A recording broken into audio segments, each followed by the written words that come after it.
Hello అందరికీ. ఈరోజు సప్త శనివారాల వ్రతం ఫిఫ్త్ వీక్ ఉంది. సో, ఈ ఫిఫ్త్ వీక్ సప్త శనివారాల వ్రతం నేను ఈరోజు చేస్తున్నాను. నిన్ననే వరలక్ష్మి వ్రతం అయితే అయిపోయింది. కానీ వరలక్ష్మి వ్రతం అయిపోయింది. ఈరోజు మార్నింగ్ అంతా అది అమ్మవారిని అదంతా తీసేయడం జరిగింది. ఇప్పుడైతే సప్త శనివారాల వ్రతం ఫిఫ్త్ వీక్ చేస్తున్నాను. ఈరోజు అయితే నేను మార్నింగే చేసేసుకుంటున్నాను. ఎందుకంటే మళ్ళీ నాకు నైట్ కుదరదు కాబట్టి. సో, ఈరోజు మార్నింగే అని అనుకుంటున్నా కాబట్టి మార్నింగే చేసేస్తున్నాను అనమాట. సో, ఈరోజు అయితే రెడ్ కలర్ శారీ కట్టుకున్నాను. సో, రెడ్ శారీ బాగుంది కదా.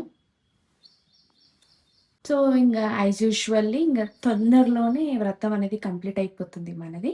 So, let's see. అండ్ ఇంకొక విషయం ఏంటిదంటే, మా ఊర్లో ఆహ్, ధ్వజస్తంభం ఎక్కించినప్పుడు అందరం బానే ఊరందరూ కలిసి బానే చేసుకున్నాం, అంతా అయింది. కానీ నేను వెళ్ళలేదు ఆ రోజు. బట్ ఈసారి ధ్వజస్తంభం ఎక్కించినప్పుడు జస్ట్ స్తంభానికి మాత్రమే ఎక్కిచ్చిర్రు కాబట్టి, సో, స్తంభం మీద ఉన్న ఏదైతే గోల్డ్ ప్లేట్ అయితే ఎక్కిస్తున్నారనమాట స్తంభానికి. సో, ఈ గోల్డ్ ప్లేట్ ఎక్కిచ్చేటప్పుడు గూడా ఊరందరం కలిసి మళ్ళీ పండగ చేసుకుంటున్నామనమాట. సో, ఇది ఎప్పుడు ఏంటిది అనేది ఇంకా డేట్ ఫిక్స్ కాలేదు. సో, డేట్ ఫిక్స్ అయ్యాక మీతోని చెప్తాను. సో, డేట్ ఇంకా ఫిక్స్ అయితే అవ్వలేదు. డేట్ ఫిక్స్ అవ్వగానే మీతోని షేర్ చేసుకుంటాను. సో, ఈ ధ్వజస్తంభం గోల్డ్ ప్లేటెడ్ ఏదైతే ఉంటుందో ధ్వజస్తంభానికి మళ్ళీ వేయడం జరుగుతుంది. సో, అది నేను విలేజ్‌కి వెళ్ళి డెఫినిట్‌గా తీస్తాను. So, let's see. వ్లాగ్ కోసం అయితే మనం వెయిట్ చేద్దాము. ధ్వజస్తంభం వ్లాగ్ అయితే. సో, ఊరికెళ్ళి నేను వ్లాగ్ తీస్తాను. ఇది మా ఊరి ధ్వజస్తంభం గురించి ఉన్న లేటెస్ట్ న్యూస్ అనమాట.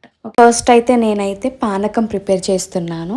శ్రీ వెంకటేశ్వర స్వామికి పానకం చాలా చాలా చాలా ఇష్టం. మనము మన కాలనీస్‌లో కానీ, మన ఏరియాలో కానీ సీతారాముడి కళ్యాణం చేసేటప్పుడు మనకి అన్నదానం చేసినప్పుడు అక్కడ పానకం అనేది చాలా స్పెషల్. చాలామంది పానకం కోసమే వెయిట్ చేస్తారు. ఎందుకంటే శ్రీ వెంకటేశ్వర స్వామికి పానకం అంటే అంత ఇష్టం అనమాట. సో, ఫస్ట్ నేను పానకం ప్రిపేర్ చేస్తున్నాను ఇక్కడ. పానకం ఎలా ప్రిపేర్ చేయాలి అని అంటే కొన్ని మిరియాలు, ఇలాచి ఇవన్నీ దంచుకొని మనము వాటర్లో వేసుకొని అందులో బెల్లం వేసి తులసి ఆకులు వేసి కలిపేస్తే అది పానకం రెడీ అయిపోతుంది. తర్వాతకి నేనైతే పిండి దీపంతాలు ప్రిపేర్ చేస్తున్నాను. 7 పిండి దీపంతాలు ప్రిపేర్ చేయాలి మనము. బియ్యం పిండి, అందులో కొంచెం బెల్లము, పచ్చిపాలతోని పిండి అనేది కలుపుకోవాలి. సో, ఆ పచ్చిపాలతో కలుపుకున్న పిండిని ఒక 5 to 10 minutes ఒక సైడ్కి వదిలిపెట్టేసిన తర్వాతకి పిండి మెత్తబడుతుంది అనమాట. అప్పుడు మనము దీపంతాలు ప్రిపేర్ చేయడానికి చాలా ఈజీగా ఉంటుందన్నమాట. తర్వాతకి అందులో నెయ్యి వేసి కలుపుకొని ఇక పిండి దీపంతాలు ప్రిపేర్ చేయొచ్చు. సో, నేనైతే ఇక్కడ పిండి దీపంతాలు ప్రిపేర్ చేసేస్తున్నాను. ప్రిపేర్ చేశాక పిండి దీపంతాల మీద నేను శ్రీరాముని నామం అయితే వేస్తున్నాను అనమాట. గంధం కుంకుమతోని వేస్తున్నాను. ఆఫ్టర్ దట్ తర్వాతకి నేనైతే ప్రసాదం ప్రిపేర్ చేస్తున్నాను. ఇక్కడ నేను సేమియా పాయసం అయితే వండేసాను.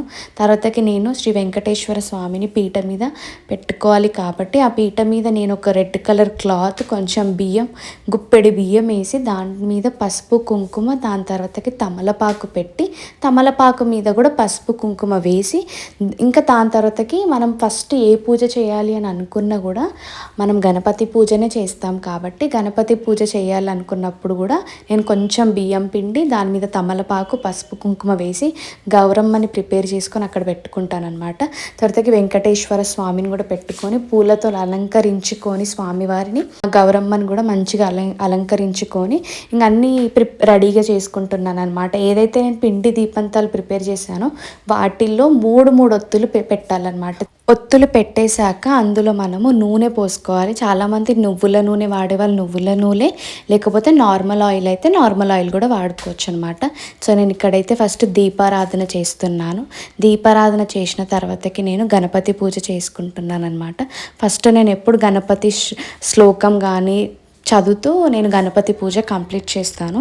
గణపతి పూజ చేయడం ఎంత ముఖ్యమో మనకి, ఏ పూజ చేసినప్పుడు కూడా మనం గణపతితోనే స్టార్ట్ చేస్తాం కాబట్టి సో, గణపతి పూజ కంపల్సరీగా చేయాలి మనము. సో, నేను గణపతి గౌరమ్మ దగ్గర కొంచెం అక్షంతలు పెట్టుకొని మళ్ళీ నా నెత్తి మీద కొంచెం చల్లుకున్నాను అనమాట. సో, ఇలా నేను గణపతి పూజ అనేది కంప్లీట్ అయింది. తర్వాతకి నేను వెంకటేశ్వర స్వామి పూజ కూడా నేను కంప్లీట్ చేశాను. సో, వెంకటేశ్వర స్వామి పూజ అయిపోయిన తర్వాతకి దీపారాధన ఏదైతే 7 దీపంతాలు ఉన్నాయో అవి మనం లాస్ట్కి దీపారాధన చేయాలి. 7 దీపంతాలని సో ఇప్పుడైతే నేను వాటిని దీపారాధన చేసేస్తున్నాను. తర్వాతకి హారతి ఇచ్చేస్తున్నాను వెంకటేశ్వర స్వామికి. మంచిగా హారతి ఇచ్చేసి నేను కూడా హారతి తీసుకొని అంత మంచిగా క్షేమంగానే జరగాలని కోరుకుంటున్నాను అనమాట. సో దీపారాధన చేసిన తర్వాతకి నేను ఏదైతే ప్రసాదం పెట్టానో వెంకటేశ్వర స్వామికి స్వీకరిస్తున్నాను అనమాట, స్వామికి అనమాట. సో ఇలా నేను అన్నీ చేసుకున్న తర్వాతకి వెంకటేశ్వర స్వామిని మనస్ఫూర్తిగా మొక్కుకుంటూ అంత బాగుండాలనేసి ఆ స్వామివారు నాకు అన్ని కరుణిస్తే అంత మంచిగా ఉంటే నేను మంచిగా ఉండాలని అనుకుంటున్నాను. తర్వాతకి లాస్ట్కి ఒక కొబ్బరికాయ కొడుతున్నాను అనమాట స్వామివారికి. కొబ్బరికాయ కొట్టేశాక కొబ్బరికాయలో ఉన్న తీర్థం అయితే తాగిస్తానమాట. అలా ఇంటి వాళ్ళకి అలా తీర్థం ఇచ్చేసి అందరూ అక్కడికి వచ్చి రోజు నేను ఒక్కదాన్నే వీడియో తీసుకుంటున్నా కాబట్టి కొంచెం ఎలా అంటే చాలా నేను ఒక్కదాన్ని పూజ చేసుకోవడం వీడియో తీసుకోవడం చాలా కష్టంగా అనిపించింది. బట్ ఎనీహౌ పూజ అయితే కంప్లీట్ అయిపోయింది. పూజ బాగా చేసేసాను. అంత మంచిగానే జరిగిందని నేను అనుకుంటున్నాను. పూజ కూడా బాగానే చేసేసాను. ఈరోజు 5th వీక్ ఆఫ్ సప్త శనివారాల వ్రతం. 5th వీక్ కంప్లీట్ అయిపోయింది. 6th వీక్ కోసం బ్లాగ్ వెయిట్ చేద్దాము. అంత మంచిగానే జరగాలి, అంత బాగానే ఉండాలని నేను కోరుకుంటూ అంత మంచి జరగాలని నేను కోరుకుంటున్నాను. మీకు కూడా అంత మంచిగానే జరగాలని కూడా నేను కోరుకుంటున్నాను. మీకేమన్నా చెప్పాలి అని అనుకుంటే, ఏమైనా చెప్పాలి అని అనుకుంటే కామెంట్ సెక్షన్‌లో కామెంట్ చేయండి. నేను డెఫినెట్‌లీ వాటి గురించి రిప్లై ఇస్తాను. అంత ఎలా చేశాను, ఏంటిది అనేది సప్త శనివారాల వ్రతం 5th వీక్ కంప్లీటెడ్.